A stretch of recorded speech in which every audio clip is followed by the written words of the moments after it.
தாராசுரம் ஐராவதீஸ்வரர் கோவிலில் ஐப்பசி பௌர்ணமி வழிபாடு. கும்பகோணம் அருகே உள்ள தாராசுரம் ஐராவதீஸ்வரர் கோவில் சோழர் கால கோவிலாகும். 12ஆம் நூற்றாண்டில் சோழ மன்னன் 2ஆம் ராஜராஜனால் கட்டப்பட்டது. தட்டினால் இன்னிசை இயலும் விதத்தில் இசை கற்களால் ஆன மண்டபங்கள் இங்கு அமைந்துள்ளன. இந்திரனின் வாகனமான ஐராவதம் இத்தல இறைவனை வணங்கி சாபத்தில் இருந்து விடுபட்டதால் இக்கோவில் ஐராவதேஸ்வரர் கோவில் என பெயர் பெற்றது. கட்டிடக்கலை மற்றும் கலைகளின் பெட்டகம் என வர்ணிக்கப்படுகிறது. ஒவ்வொரு ஐப்பசி பௌர்ணமியிலும் நாட்டில் உணவு பஞ்சமின்றி பொதுமக்கள் செழிப்புடன் வாழ தமிழ்நாட்டில் உள்ள அனைத்து சிவன் கோவில்களிலும் அன்னாபிஷேகம் நடைபெறுவது வழக்கம்.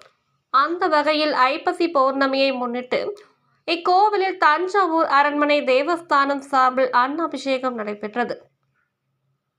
அன்னாபிஷேகத்தை முன்னிட்டு மூலவர் ஐராவதீஸ்வரருக்கு 108 கிலோ அரிசியால் வடிக்கப்பட்ட சாதம், 11 வகையான பழங்கள், 21 கிலோ காய்கறிகள், 51 கிலோ வண்ண வண்ண மலர்கள் கொண்டு சிறப்பு அலங்காரம் செய்யப்பட்டு மகா தீபாராதனை நடைபெற்றது.